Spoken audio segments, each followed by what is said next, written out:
नमस्कार। अब चर्चा करते हैं अस्तित्ववाद की।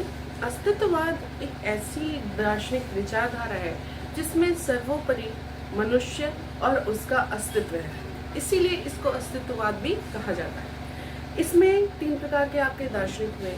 एक जो ईश्वर को मानने वाले थे और ये मानते थे कि ईश्वर के बाद जो संसार में हम रह गए हैं और हम जो दुख की अनुभूति कर रहे हैं उसी से हमको उसको सीखते हुए आगे बढ़ते रहना चाहिए। दूसरा जो आपका इसमें जो दूसरी विचारधारा उठी वह थी अनीश्वरवादी। अनीश्वरवादी जो आपके अस्तित्ववादी थे वो ईश्वर की सत्ता को बिल्कुल नकारते थे और सब कुछ मानव को ही मानते थे। और तीसरा भी था, हालांकि इसको दो कैटेगरी में मुख्यतः बांटा गया, लेकिन कुछ ऐसे भी दार्शनिक हुए जो मध्यमार्गी थे कि न तो वो ईश्वर पे पूर्णतः विश्वास करते थे और न ही उनका नकारते भी थे कि नहीं, ईश्वर नहीं होते। तो ऐसे भी आपके अस्तित्ववादी दार्शनिक हुए हैं। अगर ईश्वरवादी दार्शनिकों में चर्चा की जाए तो अगर सबसे पहले अस्तित्ववाद के जो जनक है वो किर्केगार्ड, वो ईश्वरवादी अस्तित्ववाद के अंतर्गत आते हैं। दूसरा आपका जो अनिश्वरवाद है उसमें जयपाल सार्त्रे आते हैं और जो मध्यमार्गी है उसमें आपके हेडेगर का नाम यहाँ पर आता है।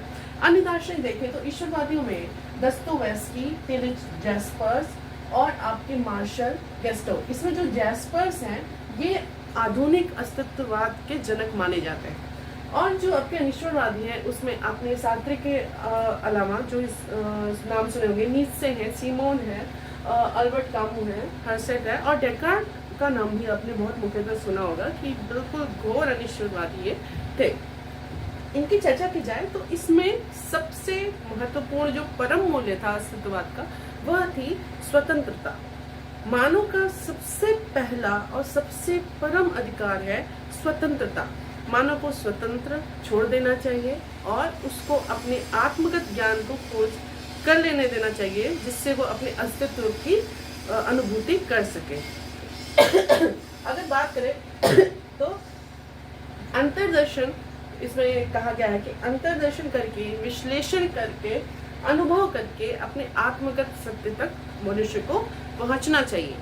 इसमें जो तत्वमीमांसा है अस्तित्ववादियों की, वह अगर कही जाए तो तत्वमीमांसा में कोई भी ज्ञान का अस्तित्व तब तक नहीं है जब तक वह मनुष्य के अस्तित्व में सिद्ध ना। अगर मनुष्य ने सिद्ध कर दिया तो वो ज्ञान है, वरना वो ज्ञान नहीं है, मिथ्या है। ज्ञान मीमांसा में उसे मनुष्य को स्वयं सिद्ध करना चाहिए। जो स्वयं सिद्ध ज्ञान है वही ज्ञान के अंतर्गत रखा जाना चाहिए। आचार मीमांसा में जो इन्होंने बात की कि संघर्ष से ही अस्तित्व है और हमारे पास विकल्प होता है जिसमें एक में खतरा अगर है और दूसरा विकल्प जो है हमारी सुरक्षा का, तो इसलिए हम स्वतंत्र होते हैं अपने विकल्प को चुनने के लिए। अगर अन्य चीजों में बात की जाए तो इसका जो चरण है वो यह इस प्रकार है कि एकाकी, उसके बाद संघर्ष, सुख दुख और अंतर्दर्शन या सारमूलक। एकाकी अर्थात अपने अस्तित्व की बात की गई है। एक अपना जो अस्तित्व है, हम जो हैं, हमको क्या करना चाहिए। हम जब इस जीवन संसार में जीवित रहते हैं और अपनी क्रियाओं को करते रहते हैं तो हमको अनेक प्रकार के संघर्ष करने पड़ते हैं। उन संघर्षों से हमको सुख तथा दुख प्राप्त होता है। इसमें बहुत ही अच्छी बात ये कही गई है कि दुख से हम सीखते हैं। यहाँ दुख को दूर करने या ऐसी कोई बात नहीं कही गई। यहाँ पे बोला गया है कि जो दुख हमको प्राप्त होता है, दुख से हम अधिगम करते हैं और इसके बाद हम अपने अस्तित्व को, अपने अंतर्दर्शन से आत्मगत सत्य को जानते हैं। यही हमारा सारमूलक है।